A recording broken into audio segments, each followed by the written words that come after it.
Herkese merhabalar, kanalıma hoş geldiniz. Lavabonuzda tıkanıklık veya koku problemi varsa ayda bir kere mutlaka bu yöntemi denemenizi tavsiye ederim. Hiç vakit kaybetmeden hemen videoma geçiyorum. Bir tane bulaşık tabletini lavabonun giderine koyuyorum. Üzerine 1 yemek kaşığı karbonat ekliyorum. Şimdi üzerine dökmek için sirke kullanacağım. Ben beyaz sirke kullanıyorum. Üzüm veya elma sirkesi de kullanabilirsiniz. Hiç fark etmez.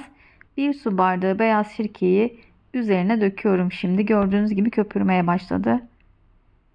Birazcık bekledikten sonra üzerine 1,5 litre kadar kaynar su ekleyeceğim. Böyle bir anda eklemeyin. Yavaş yavaş eklemeniz daha iyi. Böyle bulaşık tableti borularda kalan yemek artıklarını, yağ kalıntılarını giderecektir. Koku problemini de ortadan kaldıracaktır böylece. Şimdi musluğun soğuk tarafını tamamen açıp biraz akmasını sağlıyorum.